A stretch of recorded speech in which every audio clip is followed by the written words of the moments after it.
की वीडियो में हम चंद्रयान 3 की सॉफ्ट लैंडिंग को एंजॉय करने वाले हैं, यानी कि हम सॉफ्ट लैंडिंग के बारे में डिस्कस करने वाले हैं। चंद्रयान 1, 2 एंड 3 के बारे में भी बहुत सारी बातें जानेंगे, बहुत सारे इंटरेस्टिंग फैक्ट्स जानेंगे। अभी तक आपने लैंडिंग देख भी ली होगी, सेलिब्रेट भी कर लिया होगा। और पहले बात करेंगे हम चंद्रयान 1 की। चंद्रयान 1 के सक्सेसफुल होते ही हम वर्ल्ड के 5वें वो देश बन गए जो चांद पे गया, और चंद्रयान 2 के सक्सेस होते ही हम वर्ल्ड के 4थे वो देश बन गए जिसने चांद पे लैंडिंग की।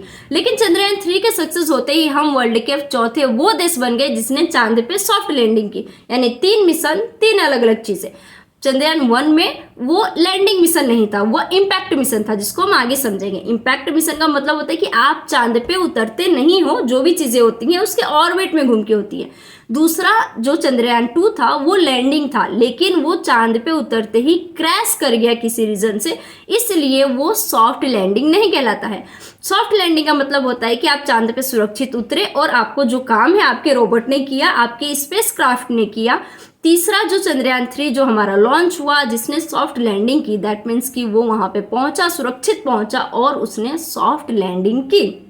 हमारे लिए सबसे इंपॉर्टेंट चंद्रयान 1 था, क्योंकि चंद्रयान 1 ने जो इन्फॉर्मेशन हमें दी वो सिर्फ इंडिया नहीं बल्कि इंटरनेशनल लेवल पे उस इन्फॉर्मेशन ने तबाही मचाई थी और कहीं ना कहीं हमें बहुत प्रेरित किया था कि हमें अब चांद को छूना है। यही एक रीजन रहा कि चंद्रयान 2 के अनसक्सेस होने के बाद भी हमने चंद्रयान 3 पे काम किया और हम सक्सेस हुए। चंद्रयान 1 जो था वो इम्पैक्ट मिशन था। अच्छा, इम्पैक्ट मिशन क्या होता है? बहुत सिंपल लैंग्वेज में समझो। इसमें क्या करते हैं, हम एक स्पेसक्राफ्ट अर्थ से भेजते हैं जो चांद के ऑर्बिट में चक्कर लगाता है, एक फिक्स डायरेक्शन में वो चक्कर लगाता है। जब वो चक्कर लगाता है तो क्या होता है, उसके अंदर से उसका एक पार्ट बोल लो या एक ऑब्जेक्ट बोल लो उस क्राफ्ट का निकलता है और चांद पे जाके लड़ जाता है। दैट मीन्स कि क्रैश लैंडिंग करता है, वहां पे जाके क्रैश कर जाता है। इस बीच में यानी कि जो आपका स्पेसक्राफ्ट घूम रहा है उससे चांद पे जाने तक का जितना भी सफर होता है उसमें वो हर 4 सेकंड में फोटोज लेता है, इंफॉर्मेशंस कलेक्ट करता है क्रैश करने के पहले, और वो सारी चीजें वो अपने मेन स्पेसक्राफ्ट को देता है। ये होता है इम्पैक्ट मिशन। चूंकि इसमें जो ऑब्जेक्ट निकल रहा है स्पेसक्राफ्ट से वो चांद से इम्पैक्ट करता है, इसलिए इसको इम्पैक्ट मिशन कहते हैं। तो हमारा जो चंद्रयान 1 था वो इम्पैक्ट मिशन था जो कि सक्सेसफुल रहा और इसने बहुत सारी इंफॉर्मेशन दी। इसी में हमें पता चला कि चांद पे पानी होने की संभावना है और चांद पे पानी है। जब ये स्पेसक्राफ्ट ऑर्बिट में घूम रहा था और इससे जो ऑब्जेक्ट या जो स्पेसक्राफ्ट का पार्ट निकला वो चांद पे जब जाके टकराया तो उसमें से बहुत सारी धूलें उड़ी चांद से, जिससे हमें पता चला कि इन धूलों में पानी मिक्स है। और चंद्रयान 1 ही था जिसने हमें चंद्रयान 2 और चंद्रयान 3 बनाने के लिए मजबूर किया, या आप यूं कह ले कि हमें प्रेरित किया। चंद्रयान 1 के सक्सेसफुल होने के बाद हमने चंद्रयान 2 या 3 पे काम किया, लेकिन इस पे हमने सॉफ्ट लैंडिंग पे ध्यान दिया। अब पूछोगे सॉफ्ट लैंडिंग क्या है? हमने चंद्रयान 1 में सिर्फ चांद का चक्कर लगाया था, हम उतरे नहीं थे चांद पे।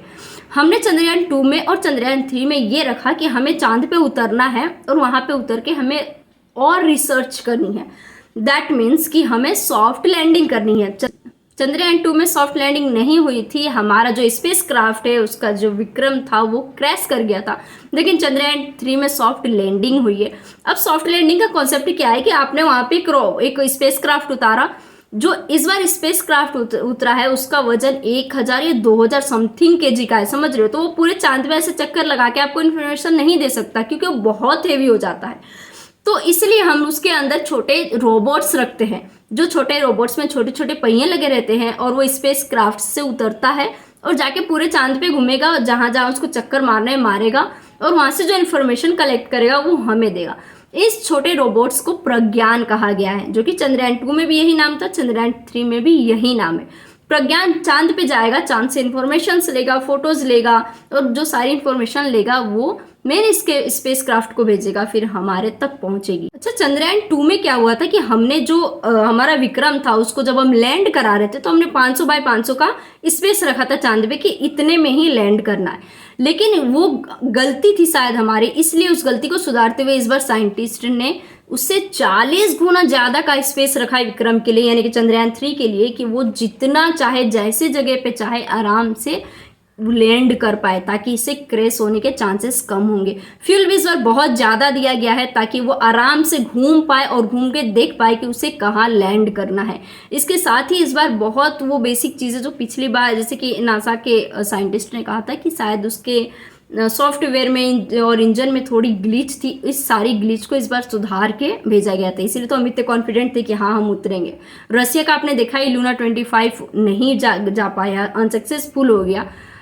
रसिया हो या यूए हो, बहुत लोगों ने ये अटेम्प्ट पहले भी किया है कि चांद पे सॉफ्ट लैंडिंग करें। हमारी लैंडिंग इसलिए इंपॉर्टेंट है क्योंकि हमने साउथ पोल पे लैंडिंग की है। साउथ पोल बहुत इंपॉर्टेंट पार्ट होता है चांद का, जो कि आप अर्थ से नहीं देख सकते क्योंकि वो आपको दिखता नहीं है। साउथ पोल पे हमने लैंडिंग की, इसलिए हमारे लिए बहुत इंपॉर्टेंट है क्योंकि दुनिया में अभी तक जितने भी लोग चांद पे गए हैं, जितने भी स्पेस क्राफ्ट गए हैं, जितने भी रोबोट्स गए हैं, जितने भी इंसान गए हैं, कोई कभी साउथ पोल पे नहीं गया, तो इंपॉर्टेंट है। और दूसरा इंपॉर्टेंट इसलिए है क्योंकि साउथ पोल पे ज़्यादा अंधेरा रहता है, तो उम्मीद की जा रही है कि वहाँ के पहाड़ों में, वहाँ के गड्ढों में पानी या पानी से मिलती जुलती किसी चीज़ जैसे बर्फ का कोई हमें सुराग मिले, या हमें पता चले कि वहाँ पे बर्फ है, पानी, और पानी है तो पेड़ पौधे हैं, घास है कि नहीं है। ये भी था कि हम सिर्फ 14 दिन ही चांद पे क्यों रहेंगे, यानी कि 14 दिन तक जो इन्फॉर्मेशन हमें मिल सकती है मिल जाएगी, उसके बाद नहीं मिलेगी। देखो इसका रीज़न ये है कि चांद पे 14 दिन का दिन होता है और 14 दिन का रात होता है। तो जैसे ही चंद्रयान 3 वहाँ पे पहुँचा तब 14 दिन का दिन चल रहा है, वहाँ पे साउथ पोल में 14 दिन रहने वाला है, यानी कि 14 दिन का जो दिन का टेम्परेचर है वो चंद्रयान 3 उसको झेल सकता है, उसका रोवर वो झेल सकता है और अपने काम को कर सकता है। लेकिन जैसे ही ये चीज़ें 14 दिन के बाद रात में कन्वर्ट होने लगेगी, तो हमारी टेक्नोलॉजी अभी इतनी स्ट्रांग नहीं है चंद्रयान 3 की कि वो रात के टेम्परेचर को झेले, क्योंकि चांद पे रात का टेम्परेचर बहुत कम हो जाता है और कोई मशीन वहाँ पे काम करेगी ये जल्दी पॉसिबल नहीं है। हालांकि रसिया ने जो अभी लॉन्च किया था लूना 25 जो कि क्रैश हो गया, उसमें ये पॉसिबिलिटी थी शायद कि वो रात में भी चांद के कोई स्टडी कर पाए, यानी कि वो 14 दिन से ज़्यादा रह सकता था। हालांकि वो क्रैश हो गया। बोलिए हमारे साइंटिस्ट भी यही कह रहे हैं कि मे भी हो सके तो ये काम कर पाए तो ठीक है, नहीं कर पाए तो हमारी 14 दिन की जो स्टडीज सामने आएंगी उसके बाद हमें पता चलेगा। चंद्रयान 3 ने अपना मैसेज भेज भी दिया है हमें। सेलिब्रेट करें चंद्रयान 3 के लॉन्चिंग को, मिठाई बांटे और हमारे साइंटिस्ट को थैंक यू कहें। इसके साथ ही मेरे चैनल को सब्सक्राइब भी कर दें, लाइक भी कर दें, कमेंट भी कर दें, और अगर आप मुझे इंस्टाग्राम पे देखते हैं तो फॉलो भी कर दिया करें यार। थैंक यू, जय हिंद।